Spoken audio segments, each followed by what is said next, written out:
Ini adalah video lanjutan dari bagian sebelumnya. Di video ini kita akan membahas tentang bagaimana menemukan ikigaimu sendiri. Karena mudah untuk mengatakan, ikuti hasratmu, tapi lebih sulit untuk mengetahui apa hasratmu. Mudah untuk mengatakan, lakukan apa yang kamu sukai. Tetapi bagaimana jika kamu tidak tahu lagi apa yang kamu sukai? Itulah yang akan kita selesaikan sekarang. Perlahan, hati-hati, dan penuh kasih. Langkah pertama, mulailah dengan mengingat kegembiraan masa kecilmu. Sebelum dunia memberitahumu siapa dirimu, sebelum uang, sebelum rasa takut, sebelum tekanan, apa yang kamu sukai lakukan saat kecil. Menggambar, bernyanyi, bermain, membantu orang, membangun sesuatu, memecahkan teka-teki. Hal-hal kecil itu seringkali menyimpan jawaban yang besar. Bahkan jika kamu tidak dapat melakukan hal yang sama persis sekarang, perasaan di baliknya adalah petunjuk. Langkah kedua, perhatikan apa yang membuatmu lupa waktu. Pernahkah kamu melakukan sesuatu dan berjam-jam berlalu seperti menit? Itu disebut flow. Dan flow adalah ikigaimu. Kapan kamu merasa benar-benar fokus? Aktivitas apa yang membuatmu lupa memeriksa ponsel? Apa yang membuat kamu merasa inilah dirimu? Mungkin memasak, mungkin memperbaiki mesin, mungkin menulis, berkreasi, atau berjalan dalam keheningan. Mulailah dari sana. Langkah yang ketiga, dengarkan pujian yang selalu kamu terima. Terkadang orang lain melihat bakat kita lebih jelas daripada kita sendiri. Tanyakan pada diri sendiri, apa yang sering orang ucapkan terima kasih kepada saya?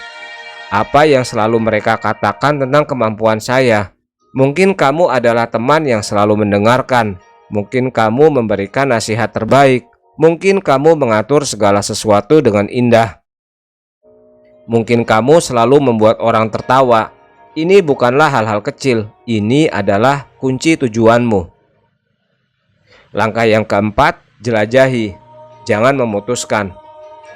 Menemukan ikigai bukanlah seperti menemukan jawaban sempurna dalam satu hari. Lebih seperti mencoba berbagai pakaian. Kamu bereksperimen, kamu menjelajah. Kamu mencoba berbagai hal. Kamu perhatikan apa yang terasa alami. Kamu perhatikan apa yang menguras energimu. Berikan izin pada diri sendiri untuk mencoba hal-hal baru. Menjadi sukarelawan, ikut serta dalam lokakarya, memulai proyek sampingan, membantu seseorang secara gratis, ikuti kelas, menulis blog, menanam kebun, dan perlahan ikigaimu mulai terungkap. Langkah yang kelima, jangan menunggu momen yang sempurna. Ikigaimu tidak akan pernah datang kepadamu saat duduk dan terlalu banyak berpikir. Itu datang melalui tindakan. Itu datang melalui gerakan. Bahkan satu langkah sehari sudah cukup. Mungkin kamu bekerja penuh waktu dan kamu lelah. Mulailah hanya dengan 10 menit sehari. Melakukan sesuatu yang kamu sukai, sesuatu yang terasa bermakna. Kebiasaan kecil itu bisa menjadi identitas barumu. Contohnya, mari kita bertemu Aisyah, seorang wanita berusia 28 tahun yang tinggal di Kenya.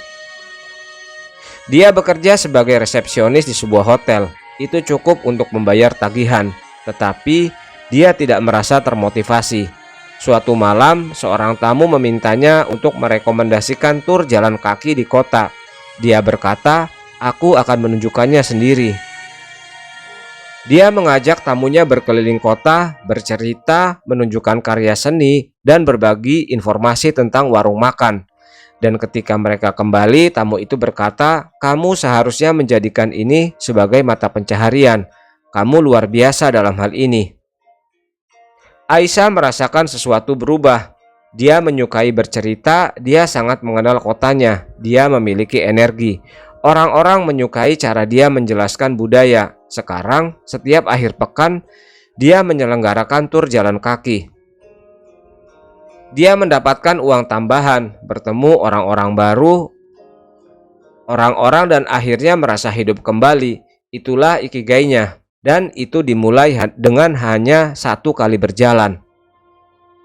Menemukan ikigaimu bukanlah momen yang besar dan berisik, bukan seperti sambaran petir.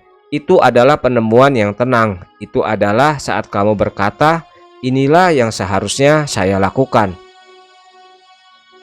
Dan kamu merasakannya bukan hanya di pikiranmu, tetapi di hatimu. Dan begitu kamu menemukannya, bahkan jika kamu menghasilkan lebih sedikit uang, bahkan jika kamu bekerja lebih keras, bahkan jika tidak ada orang lain yang mengerti, kamu akan membangun dengan energi. Kamu akan merasa bangga dengan siapa dirimu, dan kamu akan berhenti bertanya, "Apa gunanya hidup saya?" Karena sekarang kamu akan tahu. Bagian keempat, 4 rahasia untuk hidup panjang, bahagia, dan sehat. Sekarang setelah kamu memahami apa itu ikigai dan bagaimana menemukannya, mari kita bahas lebih dalam. Karena buku Ikigai tidak hanya mengajarkan kita bagaimana hidup dengan tujuan, buku ini juga mengajarkan kita bagaimana hidup lebih lama. Bukan hanya hidup lebih lama, tetapi hidup lebih indah. Jadi pertanyaannya adalah, mengapa begitu banyak orang di Jepang hidup hingga usia 90, 100, bahkan 110 tahun? Apakah karena obat-obatan? Apakah karena uang? Semuanya bukan.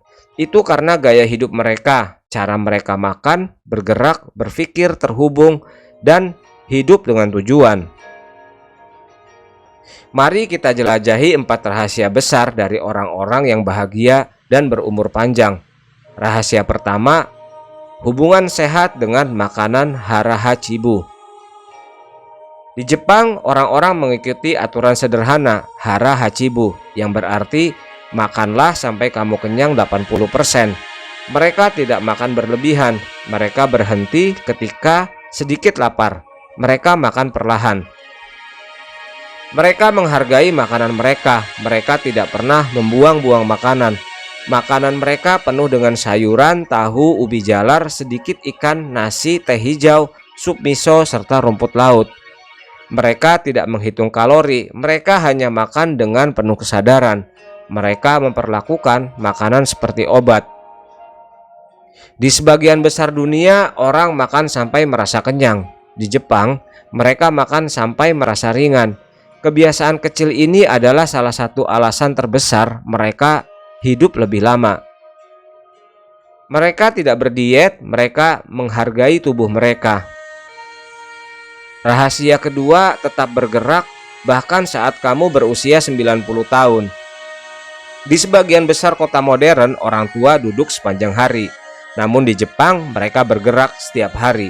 Mereka berjalan, mereka berkebun, mereka menyapu lantai, mereka meregangkan tubuh, mereka mengangkat tangan ke langit, mereka memasak, mereka berbelanja, mereka melayani, mereka peduli.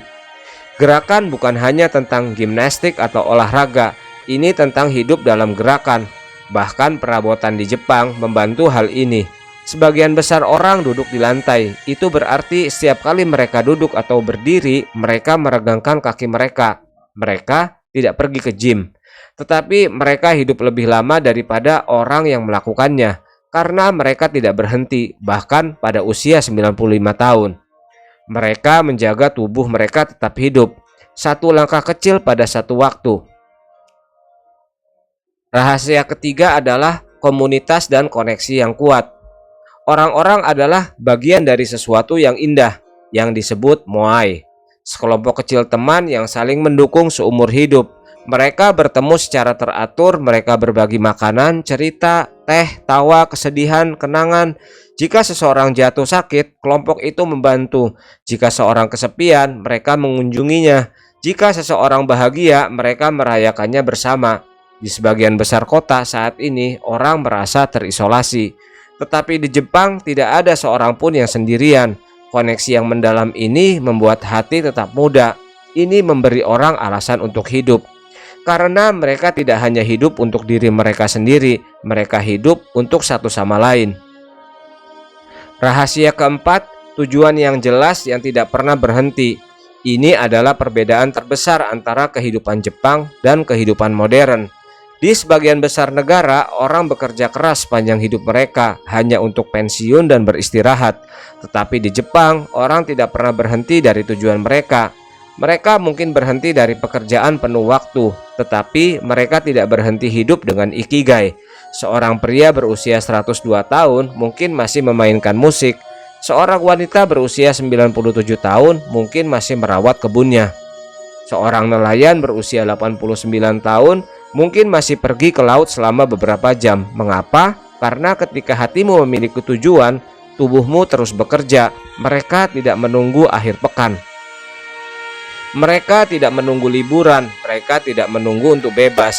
Mereka sudah bebas saat Rosasti karena mereka melakukan apa yang mereka cintai setiap hari.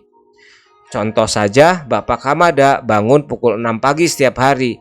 Ia meregangkan lengannya, sarapan ringan dan berjalan di sekitar kebun kecilnya. Ia menanam bunga, ia memeriksa sayuran, ia menelpon temannya untuk menanyakan kabar. Ia memperbaiki peralatan kecil, ia minum teh hijau. Ia sering tertawa dan di malam hari ia tidur dengan senyum. Ia berkata, "Aku tidak tahu kapan aku akan mati. Tapi aku tahu aku akan hidup sampai hari terakhir." Inilah inti dari ikigai. Tidak hidup selamanya, tetapi hidup sepenuhnya selama mungkin.